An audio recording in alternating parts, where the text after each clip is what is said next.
Guys, welcome to my channel. So friend, आज हम करने वाले हैं इंडियन ज्योग्राफी में भारत के तटीय क्षेत्रों के नाम।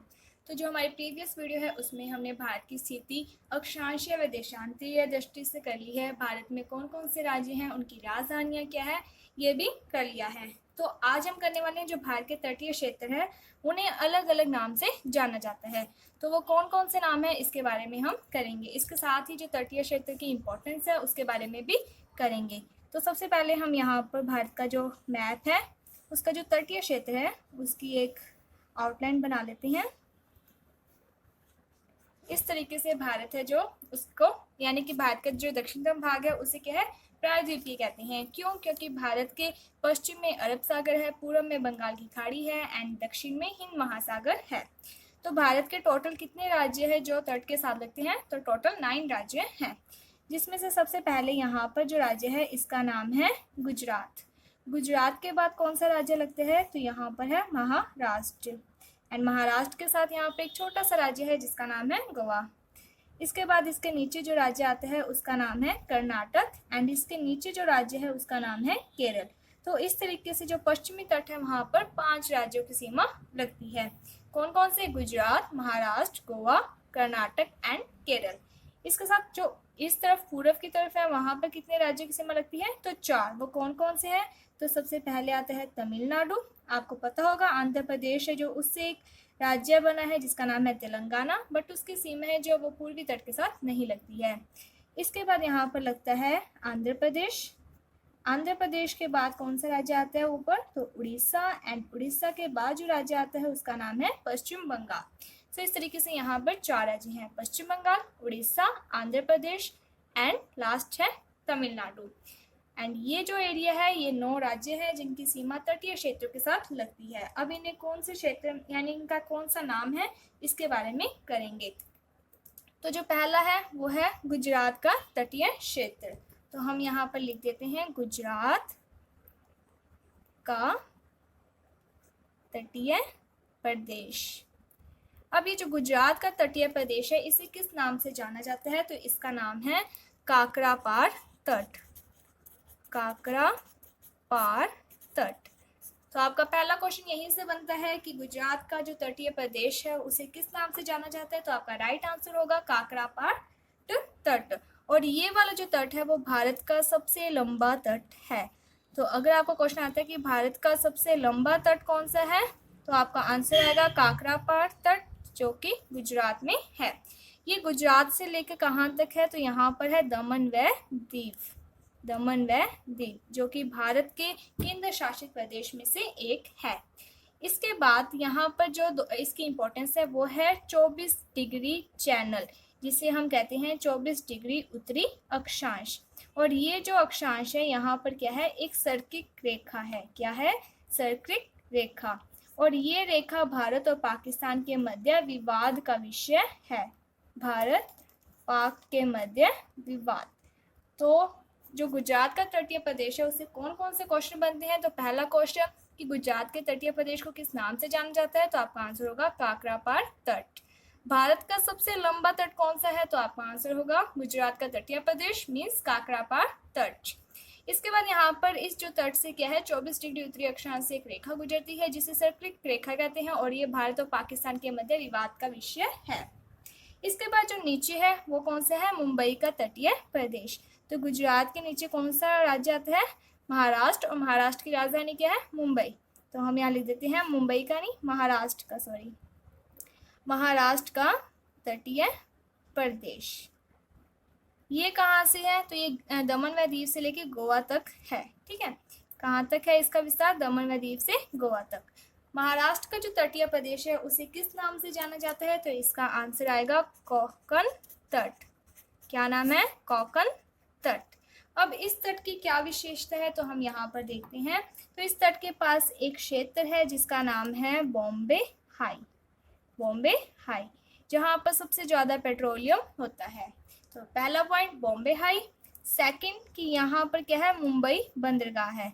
तो हम इसको साइड में यहाँ लिख देते हैं। तो यहाँ पर क्या है? मुंबई बंदरगाह है।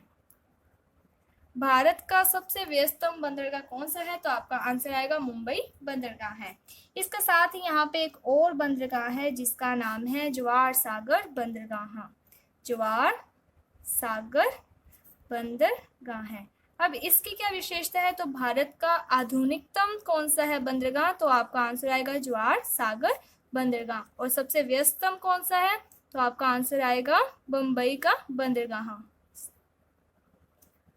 तो यहाँ पर जो मुंबई का तटीय प्रदेश है महाराष्ट्र का, उसके कौन से क्वेश्चन बनते हैं? तो पहले इसका विस्तार तो कहाँ से है? दमन व दीव से लेकर गोवा तक। इस जो महाराष्ट्र के तटीय प्रदेश को किस नाम से जाना जाता है? तो इसका आंसर होगा कोंकण तट। इसके बाद यहाँ पे बॉम्बे है, ये जहाँ पर सबसे ज़्यादा पेट्रोलियम का उत्पादन होता है। एंड इसके बाद मुंबई में यानी कि महाराष्ट्र में मुंबई बंदरगाह है जो कि भारत का सबसे व्यस्तम बंदरगाह है। एंड इसके बाद जो अगला क्वेश्चन है वो है जवाहर सागर बंदरगाह जो कि भारत का आधुनिकतम बंदरगाह है। इसके बाद जो अगला तट है वो कहाँ पर है? कर्नाटक। तो महाराष्ट्र के नीचे कौन सा राज्य आता है? कर्नाटक। तो यहाँ पर आ जाएगा कर्नाटक का तटीय प्रदेश। इसका विस्तार कहाँ से है? तो ये गोवा से लेकर न्यू मैंगलोर तक है। कर्नाटक की राजधानी क्या है? मैंगलोर। तो ये जो कर्नाटक का तटीय प्रदेश है इसे किस नाम से जाना जाता है? तो इसका नाम है कन्नड़ तट। क्या नाम है? कन्नड़ तट। तो आपका क्वेश्चन यही बनता है कर्नाटक का तटीय प्रदेश का विस्तार तो गोवा से मैंगलोर तक। और कर्नाटक के तटीय जो क्षेत्र है इसे किस नाम से जाना जाता है? तो कन्नड़ तट। तो ये जो कर्नाटक है यहीं पर क्या है? एक और बंदरगाह है। तो इसका नाम क्या है? इसका नाम है न्यू मैंगलोर बंदरगाह है। और इस बंदरगाह की क्या विशेषता है? तो भारत में जो लोहा इस्पात का सबसे ज़्यादा व्यापार किस बंदरगाह के द्वारा होता है? तो वो है न्यू मैंगलोर बंदरगाह के द्वारा। तो लोहा इस्पात का जो व्यापार होता है उसमें सबसे व्यस्तम बंदरगाह कौन सा है? तो न्यू मैंगलोर। बट अगर आज की भारत का सबसे ज़्यादा व्यस्तम बंदरगाह कौन सा है? तो इसका आंसर होगा मुंबई बंदरगाह है। इसके बाद जो अगला क्वेश्चन है वो है कि कर्नाटक के नीचे कौन सा राज्य आता है? तो कर्नाटक के नीचे आता है केरल।